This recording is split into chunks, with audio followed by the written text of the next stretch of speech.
For a while, David could still endure the waiting. He could still tell himself that God was working behind the scenes. He could still find enough hope to survive another day. Then life became darker, much darker, because there is a point in every long season of suffering when the problem is no longer the hardship itself. The problem becomes exhaustion, the exhaustion of hoping, the exhaustion of waiting, the exhaustion of believing. And David was approaching that point. The wilderness had become familiar. The caves had become familiar. Running had become familiar. Fear had become familiar. But the promise seemed increasingly distant. Years had passed, not days, not weeks, years. Think about that. Years of hiding, years of uncertainty, years of asking questions that seemed to disappear into silence. And perhaps the most dangerous thing about prolonged silence is this. Eventually, people stop expecting answers. At first, they pray passionately, then they pray hopefully, then they pray cautiously, and finally, they stop expecting anything at all. Faith does not usually collapse in a single moment. It erodes slowly, like water wearing away stone, one disappointment at a time, one unanswered prayer at a time, one confusing circumstance at a time. And David was beginning to feel the weight of that erosion. Then another devastating blow arrived. Samuel died. At first glance, that detail may seem small, but emotionally, it was enormous. Because Samuel was more than a prophet. He was the man who had anointed David, the man who had spoken God's promise over his life, the man who represented certainty during uncertain times. As long as Samuel lived, there was still a living reminder that God had spoken. Now Samuel was gone. And with his death, something inside David likely broke a little more. Imagine standing at Samuel's funeral. Imagine watching people mourn. Imagine realizing that one of the last visible connections to your promise had disappeared forever. No more guidance, no more reassurance, no more confirmation, only silence.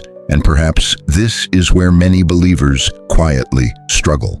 Not when God removes comfort, but when He removes the things that once made faith feel easier. The mentor dies, the opportunity disappears, the relationship ends, the church changes, the season closes, and suddenly people find themselves standing alone, without the support system they once depended on, without the certainty they once enjoyed, without the emotional strength they once possessed. David understood that loneliness deeply, because now even Samuel was gone. The wilderness felt larger, the darkness felt heavier, the silence felt deeper, and Saul was still hunting him, still obsessed, still determined to destroy him. There are moments in Scripture where David seems almost impossible to recognize compared to the young man who faced Goliath. The fearless shepherd had become a weary fugitive. The confident giant killer had become a man constantly looking over his shoulder, not because he lacked faith, because he was human. And humans become tired, even faithful humans, especially faithful humans, because the burden of continuing to trust when circumstances refuse to improve is one of the heaviest burdens a soul can carry. Then something happened that revealed just how exhausted David truly was. For years he had trusted God to protect him. For years he had stayed within Israel. For years he had believed deliverance would come. But eventually, fear began winning, slowly, quietly, almost invisibly, and David made a decision that shocked many around him. He fled to Philistine territory. Think about the irony. The future king of Israel seeking refuge among Israel's enemies. The same people connected to Goliath, the same people who once celebrated Israel's destruction. Why would David do something like that? Because despair changes perspective, and prolonged silence can make people consider options they never imagined before. David was not rejecting God. He was exhausted. There is a difference. And perhaps that distinction matters more than many people realize, because some believers judge themselves harshly for moments of weakness, moments of confusion, moments of emotional collapse. Yet Scripture repeatedly shows God's people reaching breaking points, not because they lacked faith, because they carried impossible burdens for very long periods of time. Inside Philistine territory, David found temporary relief. No more running, no more immediate pursuit, no more constant fear of Saul, at least for a while. But peace built on compromise rarely lasts, because external relief does not heal internal wounds. And the deeper wound inside David remained untouched. The wound of silence, the wound of uncertainty, the wound of waiting. You can change locations, change careers, change relationships, change circumstances. Yet if the deeper spiritual questions remain unanswered, the soul continues aching, and David's soul was aching, perhaps more than ever. At night he likely replayed the same questions repeatedly. What happened to the promise? Why was everything taking so long? Had he misunderstood God's plan? Was the throne still part of his future? Or had years of suffering somehow altered the outcome? These are dangerous questions, not because asking them is wrong, because living inside them too long can become overwhelming.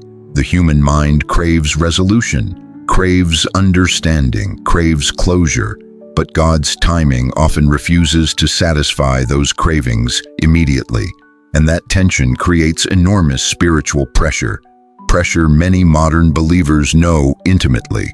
A woman prays for healing, months pass, nothing changes. A father prays for his family, years pass, nothing changes. A young believer prays for direction, doors remain closed, silence continues, and eventually the same question appears: where are you, God?